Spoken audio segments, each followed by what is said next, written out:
Falmerabantsika rehetrarehetra amin'izao arivariva izao a. Fantatro fa rehefa niandry daholo ny olona rehetra androany hoe hitondra fanazavana mikasika ny didy izay nivoaka ho an'ny Mahery Manandafy androany iny. Voalohan-teniko aloha dia misaotra indrindra ho an'ireo izay rehetra namaly ny antso, ho an'ireo izay rehetra nanohana teny atoerana indrindrandrindra, ho an'ireo izay nanohana avy lavitra satria tsy afaka nanantona teny ary indrindrandrindra ny firaisampo naseho an'ireo olona rehetra izay mpanaraka ny raharaham-pirenena ary ireo izay rehetra ihany koa te hiady hiaro an'izany fahafahana miteny izany ao Madagasikara. Androany ohatran'ny mahazatra anareo dia miandry fanazavana inona izany ny tena fandehany, inona ny hampanganana azy dia inona ny antony nanasaziana azy dia manao ahoana ny saziny. Ny andro efa alina tsy dia ho lava resaka isika fa izao izany. Ny zavatra nitranga dia nanao publication Mahery Manandafy izay miendrika fanontaniana milaza hoe efa tapaka sahady indraiky io ve, efa tapaka sahady koa ve le pont Bailey, sady nasiny point d'interrogation. Dia faharoa rehefa voantso izy teny amin'ny cybercriminalité dia nanao publication maromaro izy teo amin'ny murany izay ataontsika hoe miantefany amin'ny filohan'ny repoblika. Ela zao tsy matahotra an'lahy ataoko an'izao hoy. Dia izay zany no hitsarana anazy androany. Ny tiako tenenina dia izao, eo amin'ilay hoe famingavingana, ilay zany nisy ihany teo amin'ilay hoe ataoko hoe le fiantsoana tamin'ny cybercriminalité nahatonga azy nanao an'ilay publication. Faharoa ny fieritreretany angamba dia hoe ny filohan'ny repoblika no tsy mahazaka an'ilay zavatra tenenina dia ny mampiasa an'ilay fitaovana rehetra mba ny fahefany mba hampanginana ny olona tsy hanelingelina ny zavatra ataony. Fa izao rehefa nandeha zany le fiantsoana dia lasa niampy an'io faniratsirana ny filohan'ny repoblika io zany ny fiampanganana azy, fanenjena azy. Dia ny zavatra nitranga dia androany déferment tamin'ny maraina. Ny zavatra tokony izy rehefa déferment ohatran'io dia na alefa any am-ponja ilay olona, na alefa any amin'ny juge d'instruction, na alefa ho tsaraina avy hatrany, na alefa mody fa mahazo liberté provisoire na contrôle judiciaire.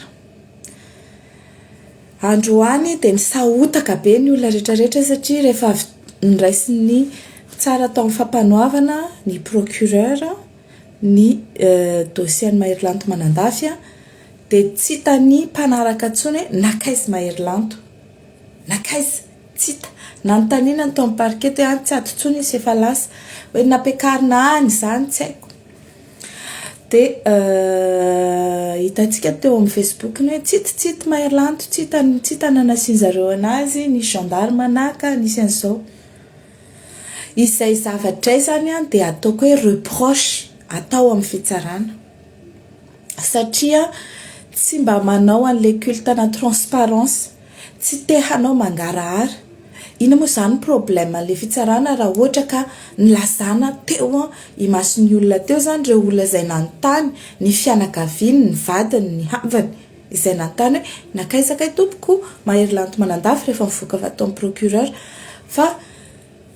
tsy fantatro izay laingana atao hoe na inona nanafenana hoe avy izy tena alefa no tsaraina comparution immédiate. Iza zany tena mitarika fanakorotanana saim-bahoaka eto. atsika mamaly fanontaniana. Rehefa tena mandeha amin'izay ny fitsarana dia ireto anankitelo reto ny ataontsika hoe vesatra filazana azy moa zany eny fitsarana reto ny loham-piapangana notazomina na natao hoe chef d'inculpation. Mialatsiny andreo izay tena tia teny gasy fatratra fa ny terme teknika tompoko dia amin'ny teny frantsay mora azahoan'ilay olana azy. Donc chef d'inculpation zany dia voalohany indrindra io ny principal propagation de fausse nouvelle na fanaovana fandefasana vaovao tsy marina teny amin'ny Facebook. Ny faharoa dia atteinte à l'ordre public na fanakorotanana saim-bahoaka. Ary ny farany dia atteinte à l'honneur du président de la République na faniratsirana ny olom-panjakana dia ny filohan'ny République. Rehefa nandeha zany ny fitsarana teo dia nakambana le hoe atteinte à l'ordre public sy le hoe atteinte à l'honneur du président de la République natao kambana ohatrany hoe inculpation anankiray ihany na fiapangana anankiray. Dia les propagation de fausse nouvelle natao anankiray. Na dia osy izy ary andreo mpitsara hoe tsy azo ataony ny manino moa ty na moa filazana zany commenter didim-pitsarana dia tsy maintsy azavaintsika amin'ny malagasy ny zavatra mety avoasazy azy na tsy avoasazy azy. Ny fandefasana fausse nouvelle, fandefasana vaovao tsy marina. Ny fandefasana vaovao tsy marina arabaky teny izay dia ny fanoratanao na ny fandefasanao amin'ny fomba rehetrarehetra ka miparitaka vaovao tsy marina. Eto aritsika ny fanontaniana izay nipetraka hoe simba sahady le pompele point d'interrogation ve fanaparitana vaovao tsy marina sa fanontaniana hoe nisy zavatra heno ohatr'izao. Any zany mipetraka. Eto zany dia tsy mitovy hevitra amin'ireo mpitsara namako satria nijery jurisprudence ary nijery ny famaritana ny atao fausse nouvelle dia misy an'izao. Fait précis et circonstancié, misy zavatra mitranga ary voamarina amin'ny teny anankiray le zavatra. Izay no voalazan'ilay atao hoe nouvelle. Le hoe fausse nouvelle manifeste hoe tena hita fa zavatra diso le izy. Ka le izy hoe fanontaniana ve dia manifeste, zany hoe le fanontaniana hoe tapaka sahady le pont ve dia fait précis, circonstancié, manifeste, efa zavatra misy, efa zavatra lazainao hoe tena misy sa ianao manontany. Eo zany dia tsy mipetraka le fausse nouvelle. Avy eo diffuser massivement de manière artificielle, tena miparitaka ve le izy sa tsy. Fahitako azy miparitaka ihany le izy zany tsy adikevitra fa eo amin'le izy hoe ny fametrahana fanontaniana, miendrika fanontaniana no ohatran'ny hoe tena famoahana vaovao ny dikan'izay. Raha manontany ianao hoe tapaka ve hono le pont, tapaka ve ny lalana ary, miakatra ve ny rano ary, vaky sady ve le barrage ary, dia filazanao an'izay ve fanaparitana vaovao tsy marina. Za zany teteny amin'ilay mpitsara mba marina ianareo fa manao ny asanareo, mety maly eo tena, mety tsy mandray tsindry, fa za zany miteny hoe tsy hoe rehefa fanjakana no mitory dia tokony ianareo anao izay afalifaly ny fanjakana ka anasazy hatrany na mitombona na tsy mitombona le fitoriana. Satria izao koa zany atao hoe takaitra ny Covid. Satria izao misy ny feo henonay aty, tsy haiko koa zany na fausse nouvelle na tsy, fa ataoko hoe feo henonay fa ny ministry ny serasera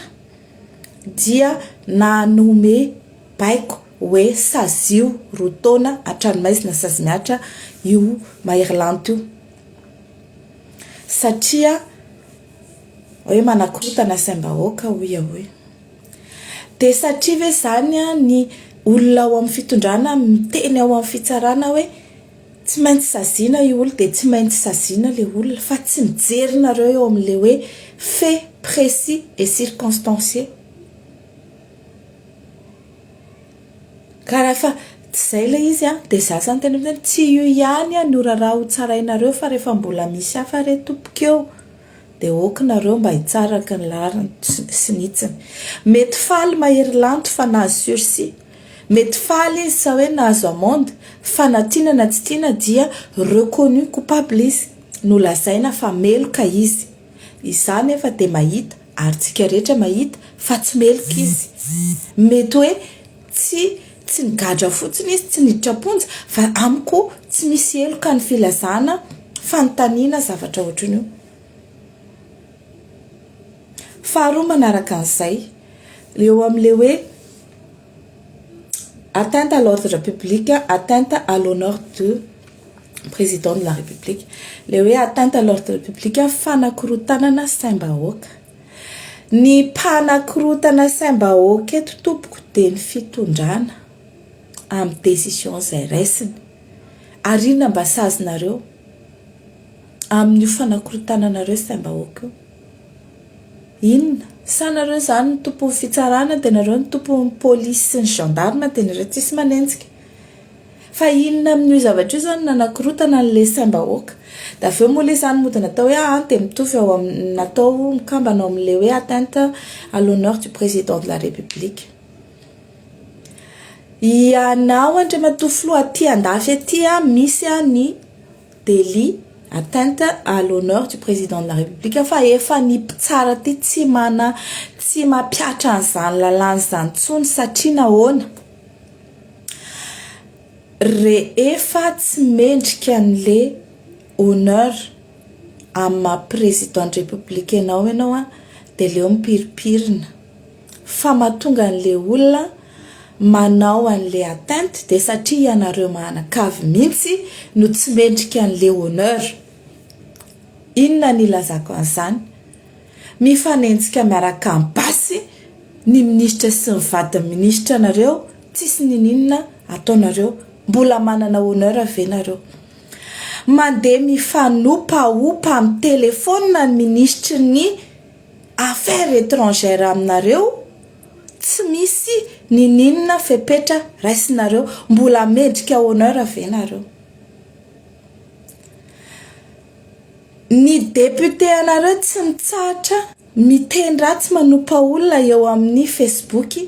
mendrika honneur avenareo ny zanakareo hitany olona mandeha boaty nefa ny firenena ao anatiny état de sinistre entre parenthèses normalement tsy ampidirina mitondra resaka tony ny zaza fa miteny fotsiny eo amin'le hoe ny zavatra ataonareo tompoko mahavery asina anareo dia lasa miteniteny foana ny vahoaka anareo satria misy ny excuse de provocation zany hoe le ataonareo zany dia efa mampiteniteny foana an'le vahoaka efa mampanopa an'le vahoaka ary ianao filohan'ny repoblika izay lehibe ny andrim-panjakana izay taritinao ianao ny lehibe any MAE izay tena hoe tao anatiny vidéo enregistrement tsy haiko 5 minutes opavararaka nandeha teo tsy mba misy fepetra andraisinao donc normal ianao raha nataony olona kapikaray amin'ny MAE anao very asina ka raha ianao very asina ve dia ny asinao ve very dia any mahery lanto manandafy ianao na izay olona hafa koa aniratsiranao ianao ny andeha ampanao ina moa ty anao irachete an'izay honneur azay le honneur raha fa veriko indrindra izay zany ataoko hoe zavatra isolé acte isolé ataon'ny membre du gouvernement fa io fampanitrana vahoaka sy foutage de gueule isan'andro atao amin'ny vahoaka amin'ny décision isan'andro raisinareo io mahavery asina anareo sany zavatra any tiako mba eritreretin'le mpitsara alohany lazana fa meloka ny olona iray ka raha ohatra ka honneur ny président de la république no very asina dia jereo inona natonga an'izany fa tsy tonga dia faly ny kapikapoka fotsiny amin'ny condamnation. Marina ho fa amondy le izy fa ny amondy atony fisazy ny atra dikan'izay misoratra ao anaty casier judiciaire ny Mahery Manandafy ka raha any aoriana izy te hanao haute fonction de l'État na ohatr'izany dia manana casier judiciaire izy dia mety ve zany nga io afaka raha tsy misy réhabilitation efa misy condamnation izy amin'izao nandehanao asa kely madinidinika ianao dia mila casier judiciaire nandehanao vendeuse eny amin'izao dia mila casier judiciaire komaiky moa zany fa zavatra ohatr'izao dia io ve zany no isoratra anaty casier ka isika rehetra amin'ny tena rehefa tsy nigadra izy dia fampy izay mais non tsy ampy izany tsy tokony condamné tamin'ireo zavatra oatra ary za dia miteny za raha za tsy manaiky hoe nizaniza ho condamné amina fantaninana napetraka kanefa lazaina fa hoe fanelezana vaovao tsy marina ny fanakirotanana saim-bahoaka nefa le vahoaka mihitsy nefa mikorotana ny sainy no ny ataon'ny fanjakana ny filazana fa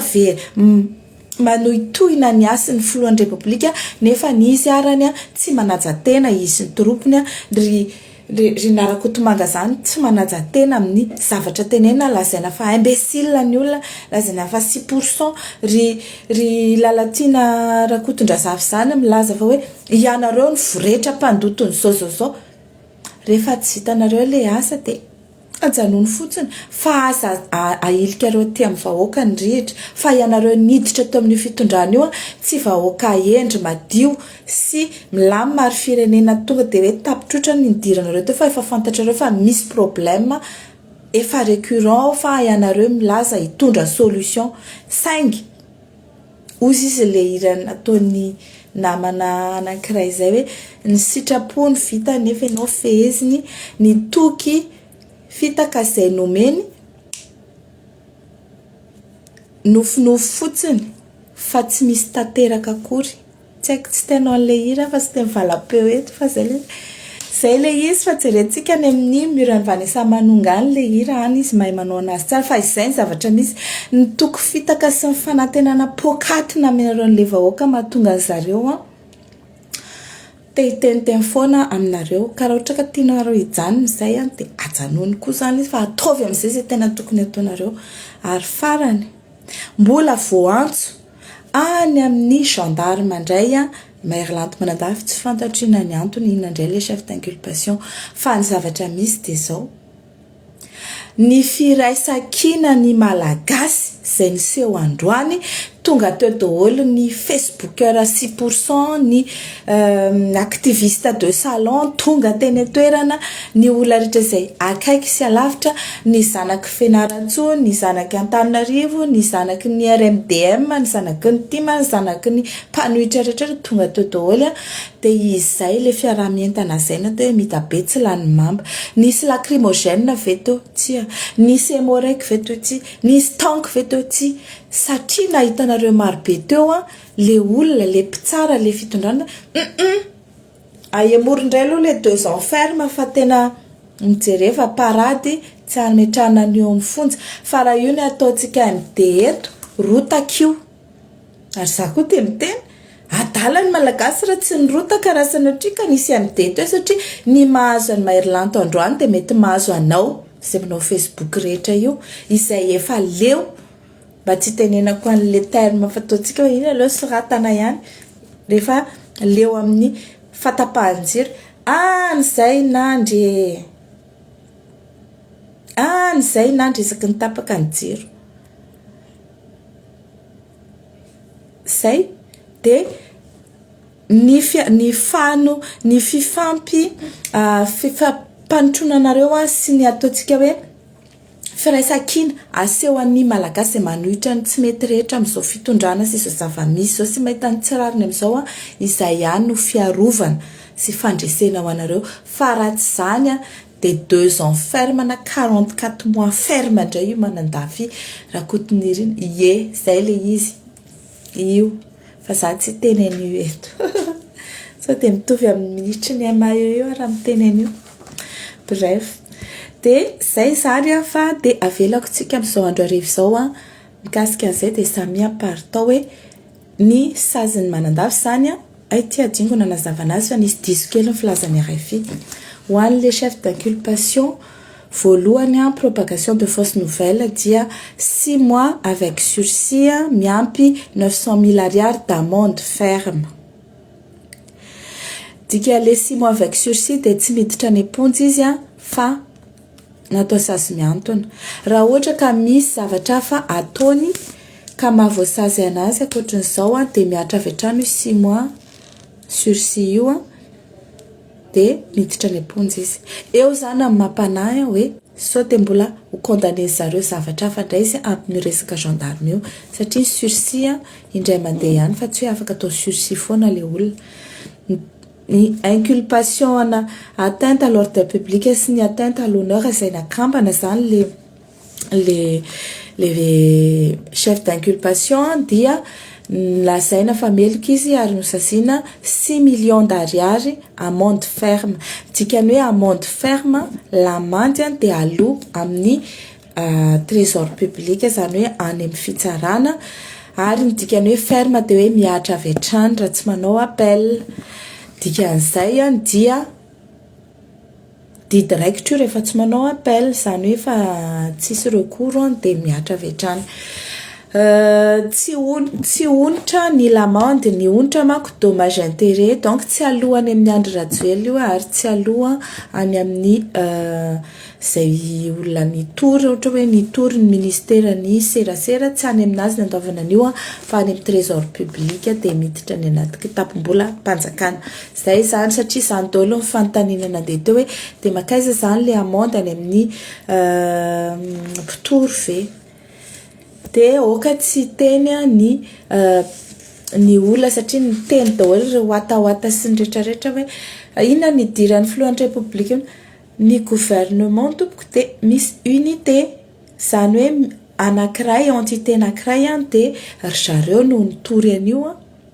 zareo tsy eo amin'ny gouvernement fa ny fanjakana no nitory dia